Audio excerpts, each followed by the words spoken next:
Hi Kanhaiya, I want to ask you about the Najeeb issue. आज 1 महीने से ज्यादा हो गया है और नजीब की कोई खबर नहीं है।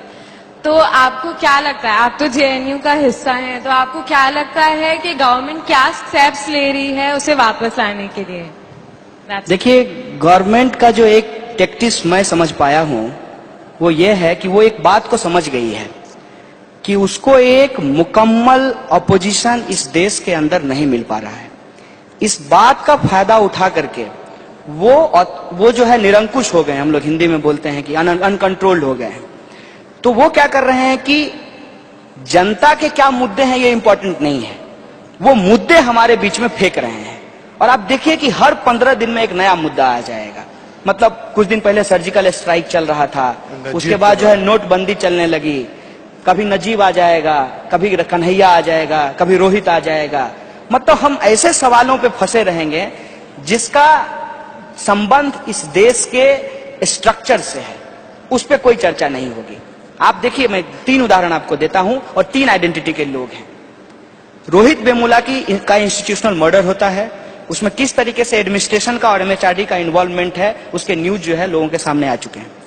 लेकिन जब एमएचआरडी ने कमिटी बनाई तो कमिटी इसके लिए नहीं थी कि उसको किन परिस्थितियों में आत्महत्या करनी पड़ी, कमिटी इसके लिए थी कि वो दलित है कि नहीं है। उसके बाद आप आइए दादरी के केस में। दादरी में एक इंसान को लिंच किया जाता है, मार दिया जाता है। क्या है भाई? तो उसके घर में गाय का मांस है। पुलिस क्या रिपोर्ट दे रही है, कितने लोग मारने आए, किस हथियार से मारे, कैसे उसकी हत्या हुई, ये रिपोर्ट नहीं आती है। रिपोर्ट किसका आता है? लैब का।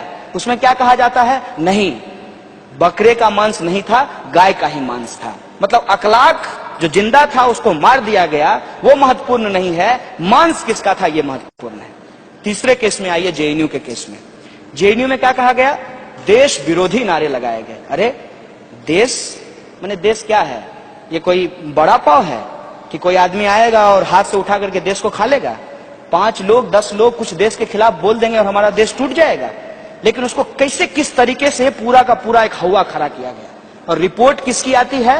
लैब की, कि वीडियो डॉक्टर नहीं था।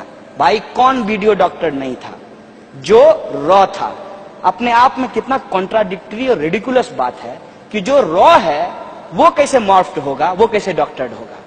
उस वीडियो की कोई चर्चा नहीं होती है जो टीवी पे बार बार एयर किया गया था, जो डॉक्टर था, जो पूरा का पूरा एंगर खड़ा किया और जेएनयू को एक विलेन की तरह खड़ा कर दिया समाज के अंदर, उस पर चर्चा नहीं होती है। मारिए गोली जेएनयू को, क्या दिक्कत है? 125 करोड़ लोग इस देश में रहते हैं, 8000 स्टूडेंट की कोई पूछ नहीं है। लेकिन एक सवाल है हमारा जेएनयू की तरफ से कि अगर इतना बड़ा सवाल था 9 फरवरी का, आज 9 महीने हो गए हैं, आपकी पुलिस चार्जशीट फाइल नहीं की है, आपकी पुलिस अभी तक जो है सबूत नहीं जुटा पाई है और उन लोगों को नहीं ढूंढ पाई है जो नकाब लगा करके नारा लगा रहे थे। मतलब क्या है कि सच्चाई से दूर प्रोपगेंडा इस तरीके से खड़ा करना है कि जनता उस पर भी डिस्कशन करने लगे। आप फेसबुक पे कोई भी कंस्ट्रक्टिव काम करना शुरू किए हो, इमीडिएटली जो है एक बम फूटेगा, उसमें जो है एक नया मुद्दा आएगा और तमाम लोग उसके ही चिट चैट में जो है वो लग जाएंगे।